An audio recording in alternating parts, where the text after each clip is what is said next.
experiences of robbing. They move on to rob commercial establishments, have better planning, are motivated by life's needs.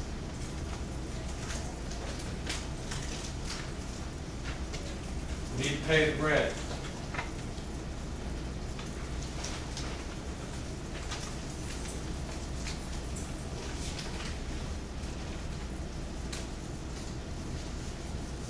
Motivations to support a particular lifestyle, whether it's drugs or whatever. Take drugs and alcohol and decides to commit a robbery. It's impulsive. Robs because of drugs and alcohol. That's because of your addiction. There's a difference. Planning an armed robbery. Extremes. Little to no time to planning the entire event from research. Little to no time planning to plan the entire event from research to target to the escape route. Amateur versus professional. Time spent varies by the type of target. Most important part is to be successful is this escape plan. The robbery is the easy part, right? It's the escape plan that's the tough part. First officer on the scene. I need a drink of water.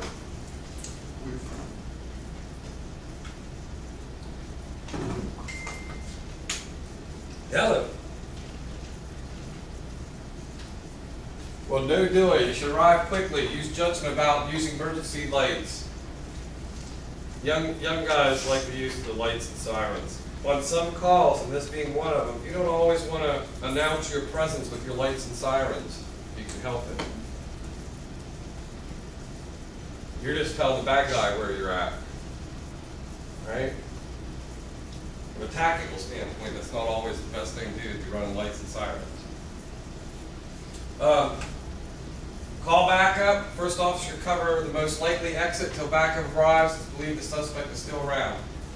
Entrance. If robbery is still in progress, should not be authorized. When robber leaves, officers should attempt to convince him or her to surrender. Why don't we want to, if they're still in there, go in?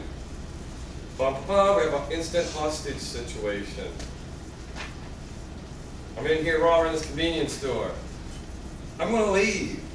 If a cop's pulling up out front, I'm more likely to grab her and be like, oh no, you are my shield.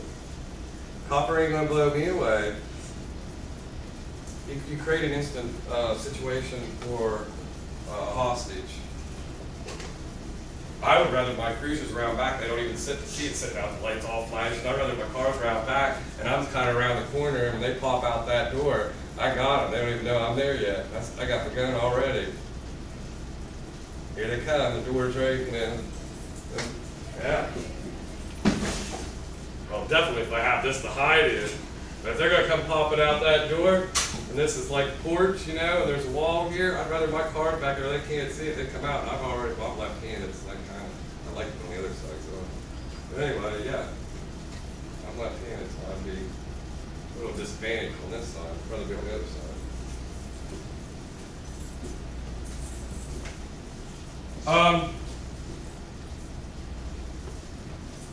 So once they've left the scene, I pulled up in my cruiser, I've snuck around, or pulled up out back, walked around. They're not even in there anymore, so I go ahead and can enter the scene. So your victim's your first priority. Crime scene preservation then becomes a priority. So you deal with the victim first, but even if you're dealing with the victim, try not to put your hands all over everything Robert put their hands over. Still have that presence of mind. Just work on the victim. Try not to do anything else that's going to mess up the scene for the evidence. Text people, it's probably going to come in later. A flash description from the witness should be broadcast. She's laying on the floor. He cracked her upside the head when he left. Or maybe she's just laying there crying. I am going to interview as quick. What did he or she look like? Describe them to me. Right? So, male or female, race, height, weight, eye color, clothes they were wearing. And put that out. I was watching CNN's thing on Patty Hearst. Well, they abducted Patty Hearst the Sudanese Liberation Army abducted her. They had 3 carloads. They just fired semiotic gunfire in 1970 in a neighborhood in California, which is kind of unheard of. This is before like the Watts riots and stuff. They had semi-auto rifles and fired 3 or 4 bursts out when they took her. Anyway, they just fired off 3 or 4 bursts with 3 different guns around her house, and got her in the car, in the trunk of the car, and were pulling away 3 carloads of them, and they passed a Berkeley cop with his lights on. And they slowed down, and he passed them. He's passing them, right? He has his lights on and tells them to stop. The first car pulls up, and he says, hey, your headlights aren't on. You need to turn your headlights on. Right? And then the 3 cars with a kidnapped person in the back go by. They just fired semi. They were all armed to the teeth. He could have been killed.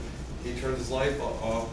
They said as they passed him, these are people that did it, are saying, hey, as we watched the cop go by in his car, he was on his radio and getting the call about us 2 blocks down. It just fired off 3 different sets of semi-automatic gunfire bursts and had abducted Patty Curtis, who later joins the but anyway, it's like, wow, that poor cop right there. He doesn't know how, he does now, how close he could come to losing his life that night. And I would have played it the same way even if I had known they had done it. Like, if I got that suspicion that they passed me, I would have played dumb for a minute. Waited, they got on past me, called for backup. Got my gun out, made sure it was loaded, got the rifle out if we had one, made sure I was ready, and then still stayed a good ways back because they had automatic gunfire. In the 1970s, cops weren't like, we weren't near as tactically savvy as we are now. We trained like the Marines do. Nowadays, our tactical, Back then, it was like you take some, 50 rounds once a year and make sure you get 48 of them in your targets and you're good to go. We didn't get lots of training back in the 1950s on. It just wasn't the case. Witnesses to be questioned separately. Don't let them listen to each other. They fill in gaps. People don't always remember everything. No, I don't always either. Especially catch me off guard. When I was on duty, I was kind of like already prepped like a recorder. It's funny how your body sinks in, especially mentally. I was ready because I was always building reasonable suspicion, probable cause. And when I wasn't documenting that, I wanted to know where everybody was at in town at certain times of the day. I was always looking at the clock. Drive through neighborhoods, what cars park where, what time is it? It's 4 in the afternoon. It's certainly different at 3 a.m. when I walk ride through that same neighborhood street at 3 a.m. in the little town of Barnesville versus 6:30 p.m. You get a feel for what people do and when and where and what cars out of place.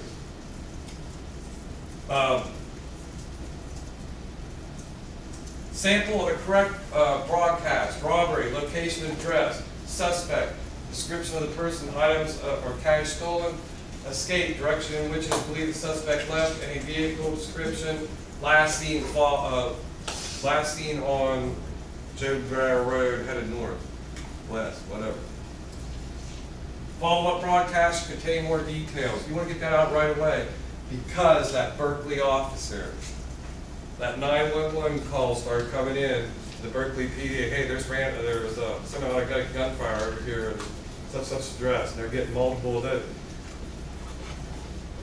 You see how that officer went right by and didn't know about the call just after he probably saved his life, to be truthful. If he had got it just a little bit sooner, it would have probably ended his life. So he might have tried to draw down on them, they were ready. If he had got it a lot sooner, he might not have turned his lights on, go right past him, said, that's what I would have done. If I got the call earlier and knew, I would have let him go right on by. I wouldn't even looked over at him. Because I'm only one, and I know they're probably armed to the teeth. If I heard somebody like gunfire, I'm not going to go up against that. The other guys get here. I'd like to go down the street, turn my lights off, and go a little bit further, whip it around, and try to stay behind without them knowing. It would be mine. Neighborhood canvas. Robbery investigations can take weeks or months to complete. Logical starting point is the canvas surrounding the neighborhood. Consideration of the escape route. Watch for evidence that has been discarded. Significance of that all information is important. One thing when I canvassed for was, I looked for what? Well, I looked for when I was going to canvass the neighborhood, I look for their escape route, and I look for cameras along that route. Now, Barnesville, we have like 15 or 20 cameras in our little small village. High resolution cameras too. They're like the one beehive ones, you know, that roll around, zoom in and out. And we have some of the other ones that just have a little bubble over them. And they're stationary, they're real. Huh? You don't have any that just are up there for kids to do? No, they have the real thing. They started with our park around the playground, in case we had perverts hanging out in the park, we, you know, identify. And then they started putting them all over town. But I would look for cameras that were in that area. That's a new thing. Then when you're talking to neighbors and stuff, who saw what? Nowadays, when they say they saw it, hey, did you happen to catch video of it with your phone? You'd be surprised people will take video like that.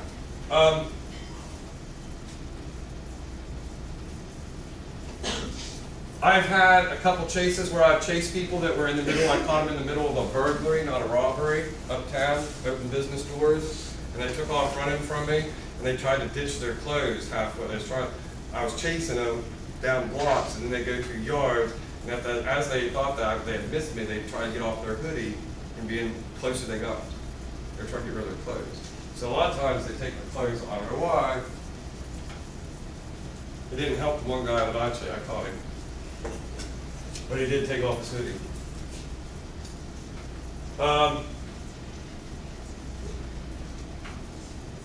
Robbers tend to repeat offenders, and therefore their method of operation becomes very important for the investigation.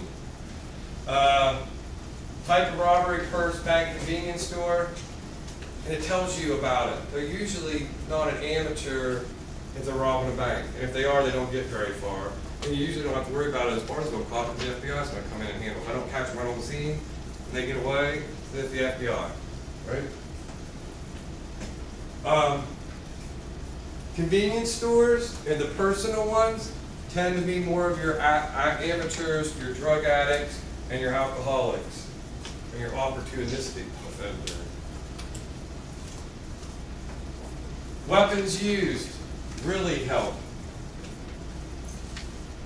Some weapons, you know, command more respect or are harder to find, so the type of weapon they brandish means a lot. And especially when we can find that weapon on them later.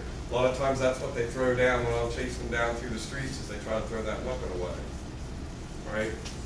Because they go around a corner and find some place to ditch it real quick, and I don't see them do it, they can come back later and get it. That's what they're thinking. Types of items taken.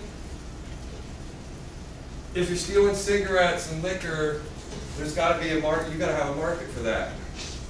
I notice people that have been in prison tend to steal the liquor and cigarettes more often, and they have a black market for that.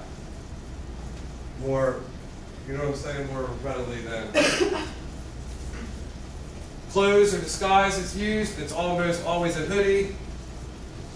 That's why we have that whole Trayvon thing. And cops are always skittish about hoodies, because we know most robberies, burglaries, everybody likes hoodies. It's doing that. Well, so does 16-year-olds, you know, up in high school. I like hoodies. My one cousin, that's all he wears all the time, hoodie. It's high state. I got a West Virginia one now he wears. Just because that's like, he's got 3 high states. I got West Virginia. That's fine. West Virginia. Why do you wear West Virginia? He's like, right, gave me one. I don't care shit. Right? I thought it was funny. Because when they say that to me, I'm like, it pays the bills. I'm supposed to wear Ohio State, but I always wore Ohio University anyway, so it made it mad. Treatment of the victims and how they talk to them. I have always found if you interview the victim and you can find how the victim was talked to by the offender, it tells a lot about the offender. If they've been in prison or not, the words, some of the words they use and how they say it. Or if they've been in a gang versus, you know, say they describe them as an 18-year-old. Could be in high school, could be out of high school. All right, what kind of words do they use? How do they say that phrase to you? Tells me whether they've been in prison or not. 17-year-old boy that's never been in jail, never been in juvenile custody, never been in prison, and an 18, 19, 20-year-old that's been in the joint for a couple years, how they would talk. Street gutter talk with somebody they just grab a hold of and stuck a gun in their face. 2 different versions. Both might be bad, but one's gonna be really bad, you're gonna be like, that's the boy's been in prison. Right? They tell something about themselves.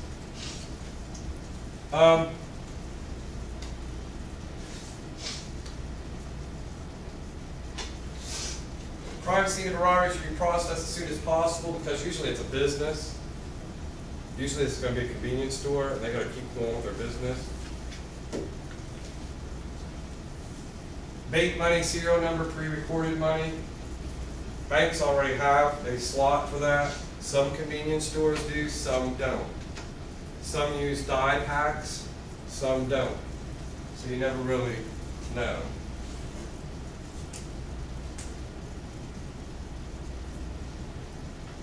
True, your victim may have trouble remembering the detail. Interview them right away, first thing. All right? Keep in mind though, as the investigator, they have been traumatized. Do a follow-up after they settle down too. And don't get mad because the story changes. Don't think they're lying to you. They are traumatized. What happened, what they said in the beginning might be off a little bit, or what they tell you the second time might be off a little bit, or might be better. But don't get mad at them and think automatically they are lying. Remember, they went through trauma. We all deal with that differently. It's hard for them sometimes to get all of it straight, right?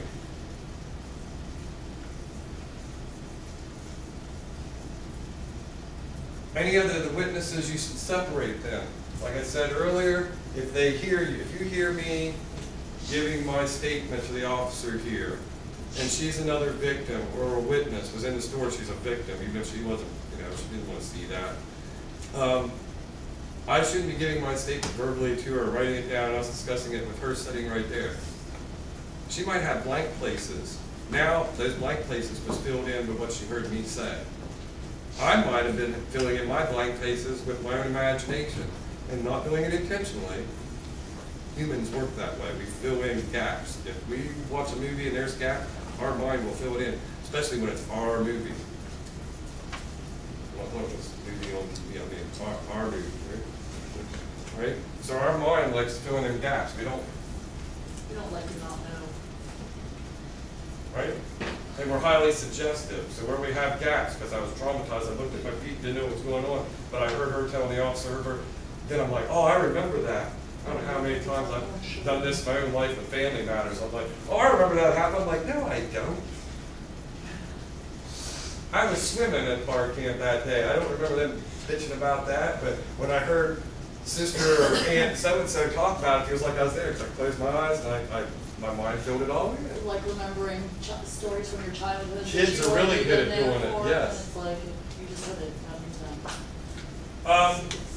So just remember, witnesses don't always tell the exact way it went down. It's the exact way it went down for them in their mind. And you got to realize sometimes they have pieced that together from their own imagination right afterward, or they heard somebody else that was with them tell a little bit, or maybe there was a security tape there and they rewind and watched a little bit. But witness statements aren't always 100% accurate, even when they're 100% trying to give you their truth.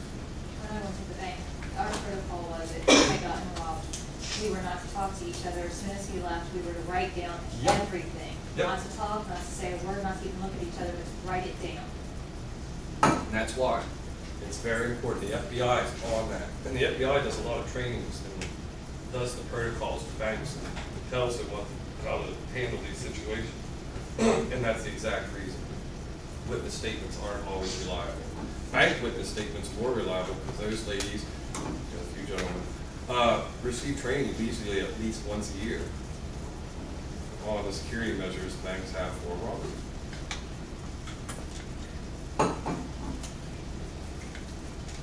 Witnesses should be immediately separated. Emotionally charged environment, and no two witnesses will act or respond in the same manner. Sometimes you guys are going to use your cruiser as you're interviewing. Hey, if you're interviewing a bad guy, you want to intimidate them. If you're interviewing a witness, you want to make them feel comfortable. You, as the officer, are going to be making that happen. It's hard to make a Crown Victoria or whatever with consoles and jibber jabber to make that inviting for them or not inviting. It's all about your demeanor. when I get somebody in the car with me and they're sitting there, I can play a mean stance or I can play an overly nice stance. That's all, you know, you have to do that when you're interviewing witnesses. You gotta make them feel okay. Types of questions that encourage witnesses to stop and think about specific details. What did you notice about the robber's appearance? What are the most noticeable features of the robber's face? Was there anything unique or usual about the robber's manner of speech?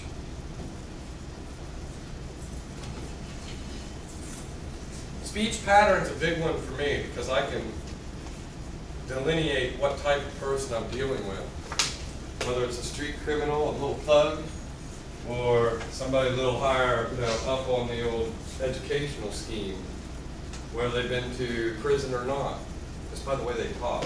Tattoos are another thing. Types of tattoos they have tell a lot about them, and they're very identifying. Newt, I think we're through it. That'd be fun to do. Just read what's on it. You create a mock robbery.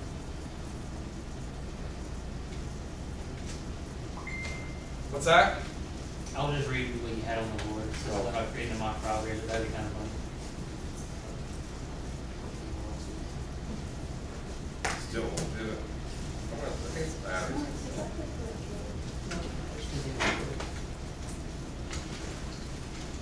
Whenever the same thing is known as. Yep.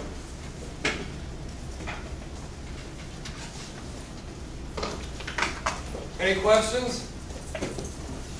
So home invasion can be a burglary gone wrong that turns into a robbery, correct?